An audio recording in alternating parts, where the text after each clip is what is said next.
일본 니가타현 의회가 후쿠시마 원전 사고 이후 15년 만에 가시와자키 가리와 원전 재가동을 사실상 최종 승인했습니다.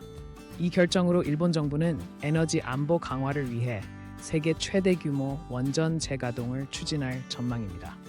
그러나 지역 주민들은 후쿠시마의 교훈을 잊지 말아야 한다며 반발하고 있습니다. 중국 관영 매체가 한미 핵잠력 추진을 강력히 비판하며 해안선이 제한된 한국의 핵잠은 불필요하다고 주장했습니다.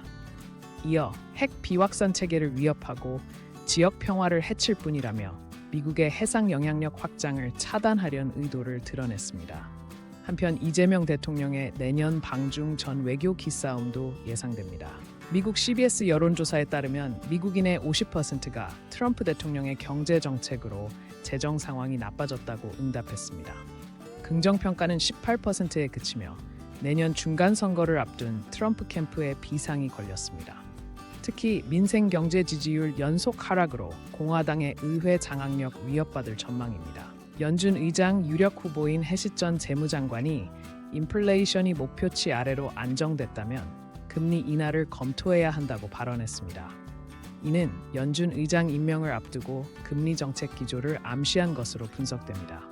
또한 그는 내년 초 집값 안정을 위한 포괄적 대책을 공개할 예정이라고 밝혔습니다. 미국 해안경비대가 파나마 국적 유조선 벨라 1호를 납포하며 베네수엘라에 대한 석유 무역 봉쇄를 강화했습니다.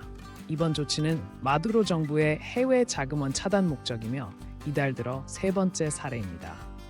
베네수엘라 정부는 즉각적인 석유 인도 중단을 규탄하는 성명을 발표했습니다.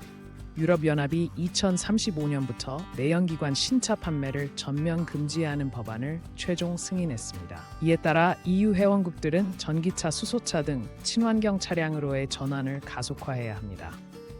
독일 자동차 업계는 배터리 인프라 확보 문제를 지적하며 과도기적 지원을 요구했습니다. 인도와 중국 국경 지역에서 양국 군인 간 충돌이 재발하며 긴장이 고조됐습니다. 양국 외교부는 즉각 긴급 회동을 가졌으나 구체적 진전은 없었습니다. 2020년 혈전 이후 최대 규모의 군사 충돌로 확산될 경우 아시아 안보에 영향이 예상됩니다.